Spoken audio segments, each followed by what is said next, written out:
Washington যখন দূরবর্তী শত্রুর ক্ষেপণাস্ত্র নিয়ে উদ্বিগ্ন, তখন দক্ষিণ সীমান্ত দিয়ে নিঃশব্দে ঢুকে পড়েছে এমন এক শত্রু যার বিরুদ্ধে ট্যাঙ্ক, যুদ্ধবিমান বা ক্ষেপণাস্ত্র কোনোই কাজে আসে না।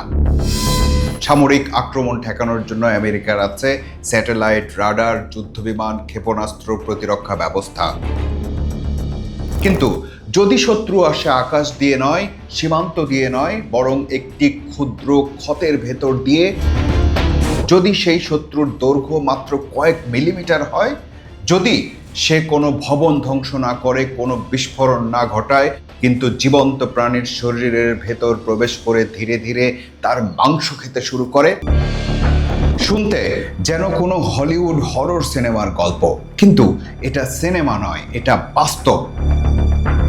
এবারের পর্বে আমরা জানবো আমেরিকার সেই নতুন আতঙ্কের কথা। কিভাবে কয়েক মিলিমিটারের একটি প্রাণী যুক্তরাষ্ট্রের কৃষিখাত, সীমান্ত নীতি এবং অর্থনীতিকে নতুন করে উদ্বিগ্ন করে তুলেছে। কেন এই প্রাণীটিকে বলা হচ্ছে মাংসক্ষেকো দানব? আমি মঞ্জুরুল করিম আপনাদের স্বাগত জানাচ্ছি প্রেক্ষাপটে।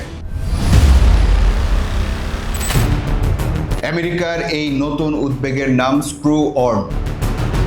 তবে শুরুতেই একটি বিষয় পরিষ্কার করা দরকার। স্ক্রু ওয়ার্ম আসলে কোনো কৃমি নয়, এটি এক ধরনের মাছির লার্ভা। সাধারণ মাছির লার্ভা সাধারণত মৃত প্রাণীর দেহে জন্মায় এবং পচা মাংস খায়, কিন্তু স্ক্রু ওয়ার্ম ঠিক উল্টো। এরা খুঁজে বেড়ায় জীবন্ত প্রাণী, গরু, ঘোড়া, হরিণ, ছাগল, কুকুর, এমনকি মানুষও।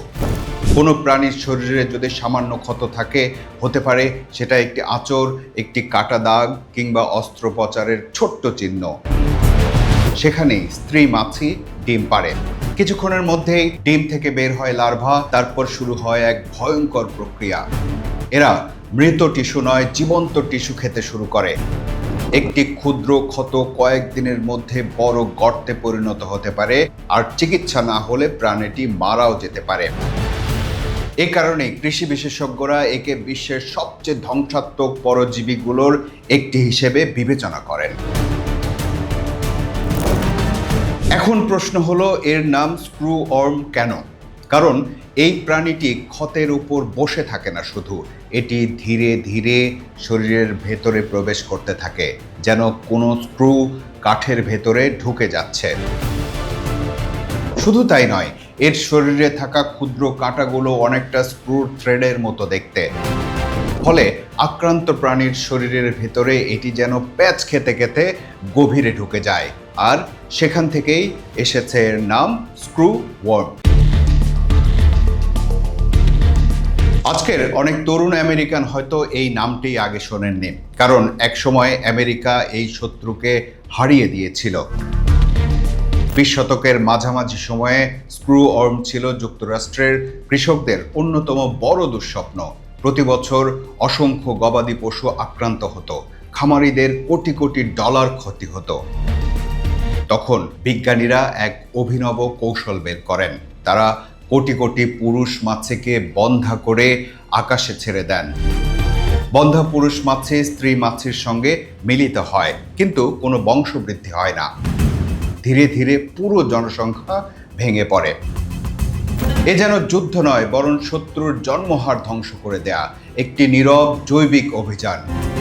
অবশেষে আমেরিকা জয়ী হয়, স্ক্রু ওয়ার্মকে দেশ থেকে বিদায় করা হয়। সবাই ভেবেছিল গল্প এখানেই শেষ, কিন্তু ইতিহাসের একটি অদ্ভুত স্বভাব আছে, সে মাঝে মাঝে ফিরে আসে। 2020-এর দশকে মধ্য আমেরিকার বিভিন্ন দেশে আবার বাড়তে শুরু করে স্ক্রু ওয়ার্মের সংক্রমণ। Panama, Costa Rica, Nicaragua, Honduras, Guatemala, তারপর মেক্সিকো। একটি অদৃশ্য ঢেউ ধীরে ধীরে উত্তরের দিকে এগোতে থাকে এবং অবশেষে যুক্তরাষ্ট্রের সীমান্তের খুব কাছাকাছি পৌঁছে যায়।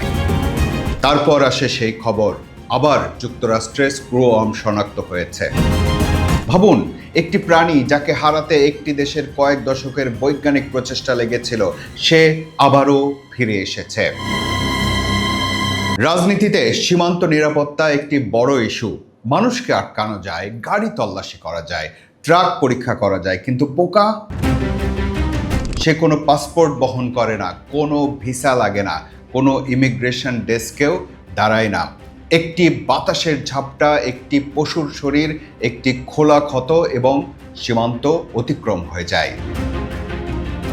এখানেই প্রকৃতির শক্তি। মানুষ যতই কাঁটা তার বসাক, প্রকৃতি মাঝে মাঝে তার নিজের নিয়মে খেলা চালিয়ে যায়।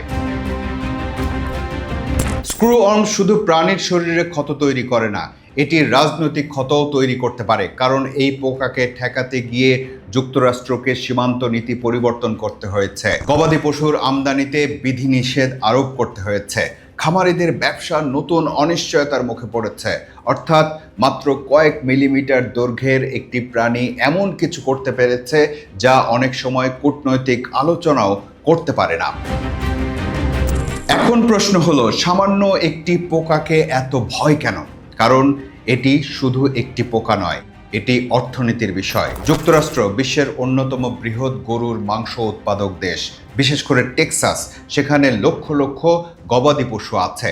সেখানে বড় ধরনের সংক্রমণ মানে অসংখ্য পশুর চিকিৎসা ব্যয়, উৎপাদন কমে যাওয়া, খামারিদের ঝুঁকি, রপ্তানি ঝুঁকি এবং শেষ পর্যন্ত বাজারে মাংসের দাম বৃদ্ধি। অর্থাৎ একটি মাছি শুধু প্রাণীর শরীর নয়, অর্থনীতির শরীরেও ক্ষত তৈরি করতে পারে। এখানে গল্পে আসে আরেকটি নাটকীয় মোড়। আমেরিকা ঝুঁকি কমাতে মেক্সিকো থেকে জীবিত গবাদি পশু আমদানিতে বিধিনিষেধ আরোপ করে। প্রথমে মনে হয়েছিল এতে মেক্সিকোর বড় ক্ষতি হবে, কিন্তু বাজার সবসময় সরল পথে হাঁটে না।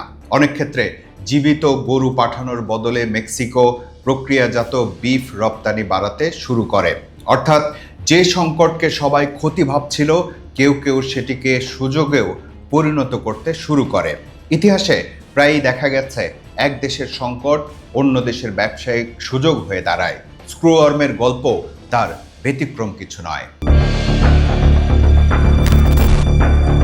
এখন প্রশ্ন হলো, এই দানবের হাত থেকে মানুষ কি নিরাপদ? উত্তর হলো, মানুষও আক্রান্ত হতে পারে, যদিও এটা তুলনামূলকভাবে বিরল। বিশেষ করে খোলা ক্ষত থাকলে ঝুঁকি তৈরি হতে পারে, তবে দ্রুত চিকিৎসা পাওয়া গেলে অধিকাংশ ক্ষেত্রেই সুস্থ হওয়া সম্ভব। কিন্তু ঘটনাটি আমাদের একটি বিষয় মনে করিয়ে দেয়। মানুষ নিজেকে পৃথিবীর সবচেয়ে শক্তিশালী প্রাণী মনে করলেও প্রকৃতি মাঝে মাঝে দেখিয়ে দেয় যে ক্ষমতা আর নিরাপত্তা এক জিনিস নয়। সোজা কথায় বলতে গেলে আমেরিকাকে এখন এই পোকার বিরুদ্ধে যুদ্ধ করতে হচ্ছে। কিন্তু সবচেয়ে অবাক করার বিষয় হলো, এই যুদ্ধের অস্ত্র ট্যাঙ্ক নয়, ড্রোন নয়, মিসাইল নয়, বরং আবার সেই পুরনো অস্ত্র, বন্ধা মাছি। এখন কোটি কোটি বন্ধা মাছি উৎপাদন করা হচ্ছে, সেগুলো আকাশে ছেড়ে দেয়া হচ্ছে যাতে স্ক্রু-ওয়ার্মের বংশবিস্তার থামিয়ে দেওয়া যায়। কল্পনা করুন, একবিংশ শতাব্দীতে কৃত্রিম বুদ্ধিমত্তা, হাইপারসনিক মিসাইল এবং মহাকাশ প্রযুক্তির যুগে একটি সুপার পাওয়ার দেশ লড়ছে একটি মাছির বিরুদ্ধে।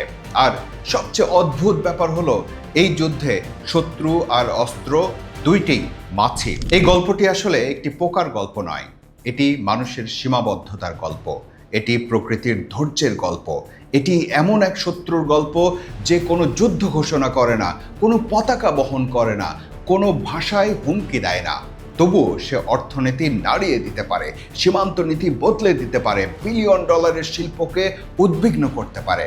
ইতিহাসে ব্ল্যাক ডেথ ছড়িয়েছিল ইঁদুরের গায়ে থাকা পোকা, ম্যালেরিয়া ছড়িয়েছে মশা, আর আজ আমেরিকার কৃষিখাতকে উদ্বিগ্ন করছে স্ক্রু-ওয়ার্ম। ইতিহাস যেন বারবার একই কথাই বলে, মানুষ যত বড়ই হোক, প্রকৃতির সবচেয়ে ছোট প্রাণীদের কখনো অবহেলা করা উচিত নয়। কারণ মানব সভ্যতা যতই শক্তিশালী হোক, প্রকৃতি মাঝে মাঝে সবচেয়ে ছোট সৈনিককেই সবচেয়ে বড় যুদ্ধের দায়িত্ব দেয়। আর সেই কারণেই আজ আমেরিকার নতুন উদ্বেগ কোনো মিসাইল নয়, কোনো যুদ্ধ বিমান নয়, বরং কয়েক মিলিমিটার দৈর্ঘ্যের একটি মাছির লার্ভা।